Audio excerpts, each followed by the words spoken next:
Hello everyone, welcome back. Today's stories are from r/tales from tech support. Story 1. I worked in a state government body that was attached to the state education department, and within our small organization was a business unit responsible for the standardized testing of high school students.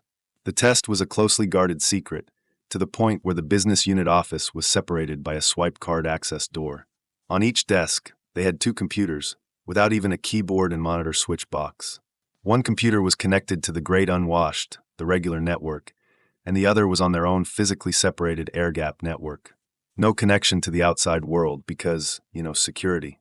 If these people wanted to get something off the internet onto their secret squirrel computer, they had to burn it to CD-ROM. Yes, I'm that old. And then put the CD into the other computer. Before I left there, USB drives were just becoming useful, so they started using those. Obviously, this doubled the cost of refreshing desktops, so a study was commissioned to investigate a truly secure connection to the outside world. We settled on a system that we were told was the firewall of choice for the Department of Defense. Armed with our truly secure solution, IT manager approached the director and presented the solution, which would save this many thousands over the next nth years. The director asked the question, "So this is 100% guaranteed secure and unhackable?" IT manager's eyes glaze over as he ponders the many ways he could answer that question, and replies with, "Well, I couldn't say that any system is guaranteed to be unhackable, but this system is used by our armed forces to protect our national secrets, so I'm very confident in it." Director, so you're saying there's a risk that our standardized test could be hacked, and we would lose thousands of hours of work and risk the integrity of the state's standardized testing for that year? IT manager, well, yes, there is a very minute chance that this system could be hacked. Director, well, we can't take that risk. We'll keep going the way we've been doing it all along. IT manager, silence. After we left that meeting, I asked the IT manager, should we tell him about the multifunction printer that is connected to both networks and technically could be hacked via the dual NGCs and is exponentially more unsecure than the Department of Defense solution? IT manager, no, PFY, we shall not tell him about that. Edit. To sum up, State Government Education Department adjacent organization that is responsible for the development of standardized tests for high school students has an air-gap network to maintain the security and secrecy of the test. Director turned down a firewall solution in use by DoD locations because it's not 100% guaranteed to never be hackable. Some context from replies to the previous post. This was decades ago. We're not talking about national security. Perception of security was more important than actual security. Which brings me to this part 2. More context here is that the swipe access to the office area housing the secret squirrel network was denied even to the IT staff. If people in that room called for IT support on the heathen network, we could remote in and support them via PC Anywhere software program, I think we were using at the time. If they needed support on the holy network, get it? Holy set apart. We had to get them to meet us at the door and swipe us in. This included accessing the server for that area. Ponder that for a moment. All their data belonged to us. We maintained their AD, their Linux server, and we were responsible for the physical tape backups, for which we would walk in with the safe hand lock box, switch out the tapes, lock the box, then walk it down to the courier for the off-site storage facility. We could access all their data, but they wouldn't let us have swipe access to the room. Okay, so moving on. Protocol was that if we had to go into the area for a support task, they would escort us to the user's desk or server room, then hover over us, eagle-eyed, and then escort us back to the door when we were done. Problem was, these people thought their area was secure, and everyone in it was trustworthy, so they would leave stuff out on their desks. One evening, I was called to work on a problem in the secret squirrel room. I was there through the great migration of government office staff at the end of the working day. The person escorting me had wandered off to pretend to work somewhere else, and all was quiet, in the way that only a government office after 4 p.m. can be. As I'm clickety-clicking feverishly to perform whatever it was I was doing, decades ago, please forgive me for not remembering that detail, I became aware of a slowly approaching noise as it went cubicle to cubicle, and I leaned back curiously as the cleaner came in, earbuds firmly wedged into ears, with an opaque trash bag, casually emptying the remains of daily human activity from each desk's trash can, then dusting around every desk, every monitor, and wiping down desk phones. I looked around in horror at all the material scattered across all the desks, and called over my escort. You see, now I can put that in scare quotes because there was no escorting going on, and said, "What the F?" Escort said, "Oh yes, they're fine. you're fine, carry on, let me know when you're finished. And that was when I realized that it was all pretense, all security theater. It was also the moment I realized that if a person truly wanted to gain access to company secrets, government secrets, the state standardized test, or whatever it is you hold dear in your work environment, the most invisible, unchallenged, go anywhere position to have is the frickin' cleaner. Story 2. For context, this is a project I was called into as an emergency resource. Basically, come fix our mistakes. Anyways, oh yeah, just found this one recently. One transaction runs 170 lines of code to verifying the creation of a single record across 3 to 4 classes. The total line count of those classes and their corresponding test class is just over 8,300 lines of code. One of the classes on its own is over 2,400. I saw a method that had over 300 lines just on its own. What a trooper. The first kicker, maybe not, there's a lot of great stuff in here. 8-layer if-else statements. Okay, one of my favorites is that the Big Mama class is a global class and is integrated with an external system. This system, as evident by dozens of unnecessary permission checks, can have multiple users hitting this class at the same time. That's a real problem because every single method is static and the source records are stored as global static variables. For those who may be unaware or just unfamiliar, static means that there cannot be multiple instances of that variable even if multiple things are referencing that method or variable. In other words, if you have 2 requests come in at the same time, you could very easily end up swapping the source records mid-process and corrupting the data on one or both sets of data. And you would never know because, while corrupted, all the data is likely still in a valid format and will pass through the system without a system error. Kind of a big deal when it's directly associated to every deal in your sales process. But the thing that really prompted me to post this was such a level of, I don't care about the next guy, that I am actually stunned. I think I may be in denial still. There is a class, and he's amazing. We know the rules, don't hard code values that are susceptible to change. If at all possible and reasonable, don't hard code a constant that may change in the future. This class, I kid you not, is just shy of 500 lines of grade A, organic, non-GMO constants, baby. They're global, they're hard-coded, and they're susceptible to change. But that wasn't enough. It's the gift that keeps on giving. After spending the better part of 12 hours wishing I was dragging my head across the pavement at high speeds, I noticed the comment at the top of the code, slightly paraphrased. Class to hold the static values to avoid hard coding. Sometimes, man, I really do wonder. I feel like I have done a pretty good job remaining positive about this absolute mess of a transaction. But why they gotta spit in my face like that? It's hard-coded for 500 consecutive lines, right below that message. That's exclusively what this class is. Come on, man. Just. Final bit of context, because I don't know what everyone's familiar with.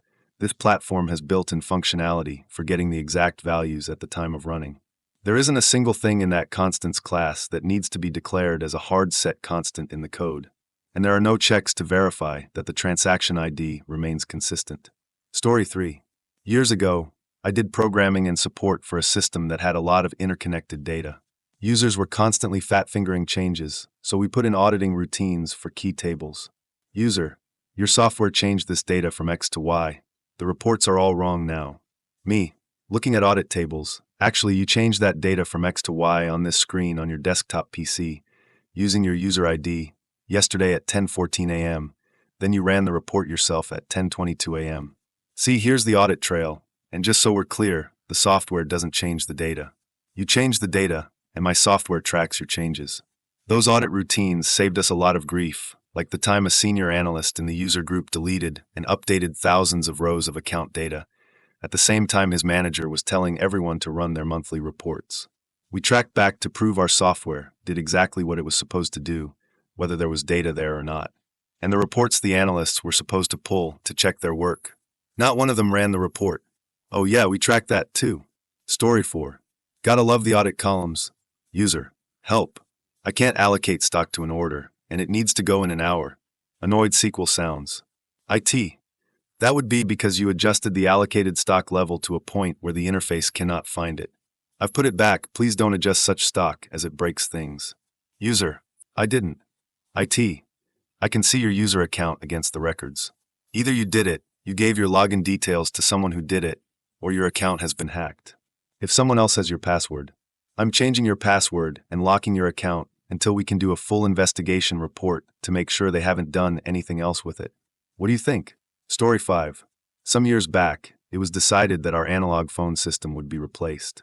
Once this decision was made and everything signed, we in IT were notified of this change. In that order. Yes. My boss naturally let his many and well-qualified thoughts be known, but as is common here, these were dismissed. For those familiar with Ofsted, our overall rating was good, while their rating for senior management was needs improvement. For those not familiar, a government agency rated us as 3 out of 4 stars overall, and 2 out of 4 stars for management, 4/4 being outstanding and 1/4 being inadequate. The person responsible for this was neither IT or senior management. I don't recall her role exactly now, but she was the villain of many of my stories. How her proposal got accepted without our input or even knowledge would be mysterious and a cause for great concern anywhere else. But what can I say any more eloquently or succinctly that Ofsted have not? So we meet with the supplier. Our questions are asked, and some are answered. One in particular was compatibility with Ethernet daisy chaining computers with our existing setup, VLA end, solid and secure as it was. Yes, all that will work. One of the techs in particular had an attitude that I could describe as needs improvement and customer service skills that were inadequate. I had the strong feeling from him that he was in his very early 20s. Possibly this was his first techie job, and was absolutely blindly loyal to the company, having known little else in his career. His response to many of our concerns could essentially be translated to no. Our product is good. Our product is beautiful. Our product is right, and you are wrong to question it. I sat in on one training session. There was one member of staff in HR who I had a good relationship with and had been very kind and supportive to me over the years when I needed it, and she was always very appreciative when it was my turn to support her technical issues. We respected each other and were humble to each other's expertise. I had a soft spot for her and was always available to her. A few occasions in the fire together trying to get the monthly payroll processed with a third party on time will forge strong bonds. She was very excited and asked a very interesting, pertinent question about a certain feature. Mr. Inadequate got right in her face and hissed, "No, it doesn't do that." She was absolutely crushed and I was incensed. Do our desktops PXE boot through the phones? Do they balls? All staff are now without both their computer and desk phone whenever we need to reimage. Mr. Inadequate's response is of course to blame our network. I'm neither surprised or bothered by this. Who amongst us, hey?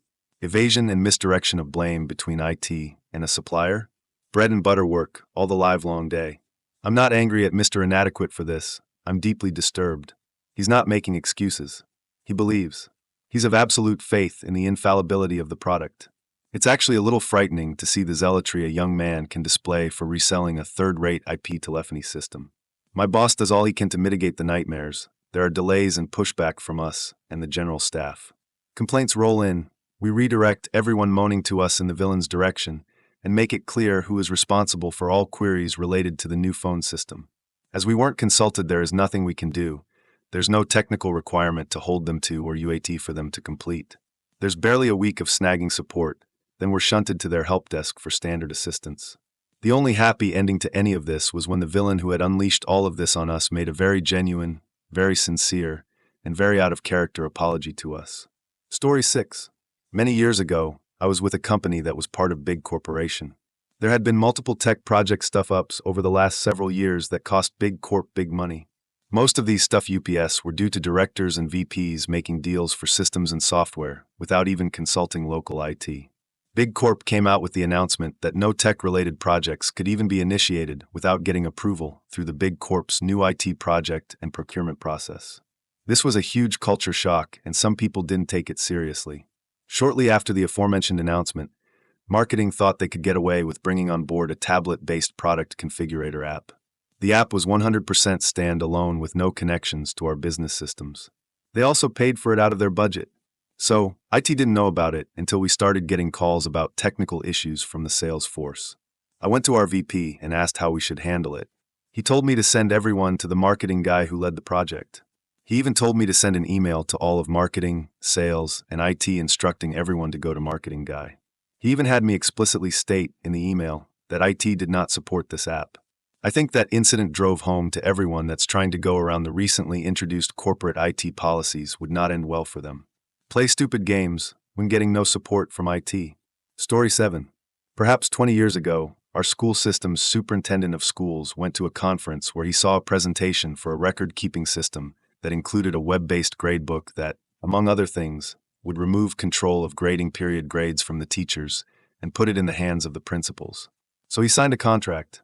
The first we teachers learned about it was the day before students arrived. Instead of preparing rooms, finalizing lesson plans, and whatnot, we were busy trying to figure out how to take attendance, enter grades, etc. The first few days were chaotic, to say the least. Most teachers were minimally competent with computers, and the interface wasn't user-friendly. With no user guide, I started making notes and screenshots, sharing them with the other teachers in the HS.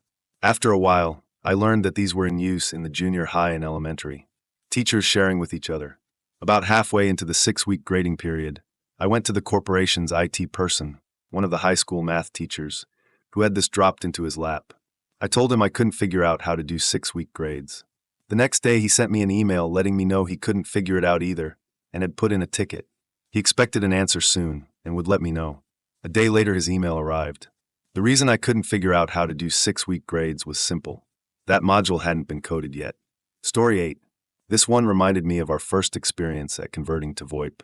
When the day arrived to start replacing the 40-year-old phone systems in our stores, due to replacements for broken phones costing $300 each, refurbished at best, with a 50-50 chance they'd work, we talked to our phone and internet company about what was available. They were transitioning from providing analog service over the internet but converted on-site to VoIP. Okay, makes sense, it's the right choice. But they were new to VoIP and still getting a handle on how to make things work the way the customer wants, and most of their customers are offices, not brick-and-mortar retail. They don't know what we need, and we don't know what to ask for. Okay, we'll work with them on that. They've always taken pretty good care of us. Not the cheapest, by any means, but reliability is more important to us, because without the computers, we've got about 3 days offline before it all starts to fall apart. The problem was, the phones they sold us came out of the box configured for an office. The receptionist's phone rings, they answer, and transfer the call to the person it's for by extension number. Retail stores don't work that way. We need all phones to ring, be able to pick up the call anywhere, put it on hold, pick it up from another phone, lather, rinse, repeat as the associate runs around the store answering questions. On the old phones, this is one button to put a call on hold, and one button to pick it up from any phone. The default way to do this on the new phones involves multiple buttons, including a 4-digit extension number, to park the call, and an equal number of buttons to pick it up. And there's a button marked hold that actually puts the call on hold, but it can only be picked up on the same phone. Needless to say, this won't fly, even with a running start from a tall cliff. They knew this going in, so they configured the phones to move the call to a park line with 2 buttons and pick it up from any phone with 2 buttons. Worked. Okay, if not ideal. Except it relied on a feature that was deprecated, and when they did a software upgrade, it disappeared. Then they found another way to do the same thing, but with 3 or 4 buttons. Not ideal at all, and it tended to result in dropped calls. And the particular store we converted first is in a beach city full of people rich enough to live at the beach, but not rich enough to live in the very rich beach city next door, which makes them cranky. These people won't call back to finish their call, they will call back to scream obscenities at you. The only reliable way to put calls on hold such that they could be picked up on a different phone was the official way involving way too many buttons. Plus, it also relied on a deprecated feature, and was never going to have the bugs addressed. One of the cashiers, who has been with the company for a couple of decades and was the best they had for working with customers, simply refused to answer the phone, and her manager didn't blame her. The manager, also one of our best, was ready to quit over it, and we didn't blame him. So a conversation was had between me, who makes all the technical decisions, my boss, who has signature authority, our account rep, who was sympathetic but had the technical savvy of a turnip, a senior VP from the phone company, and the lead technical guy for the phone company. It started off with my boss telling the VP, "You have 30 days to make this work the way we want, or we're finding a new phone company." We were at the time about a $250,000 a year account, or more now. Not their biggest, by any means, but big enough to get their attention. Our account rep told me he had bigger accounts, but not many and not by much. He was very concerned. I believe his bonuses were heavily based on total revenue generated. It took them 2 weeks, but they discovered some kind of macro feature, key system emulation, that let them reprogram the buttons to do the complicated sequence to move the call around. 1 button to put a call on hold, 1 button to pick it up anywhere, and it worked, and we got caller ID to boot. Almost exactly like the old phones. Only difference was it was a different button to pick up the call than to put it on hold. I requested the tech guy to write detailed instructions on how he did it and include it in the records for that store, so that I could refer future project engineers to that when we got to other stores. And he did, and I believe they still use those instructions to this day. And we're not their only brick and mortar customer these days either. That's it for now. See you in the next post.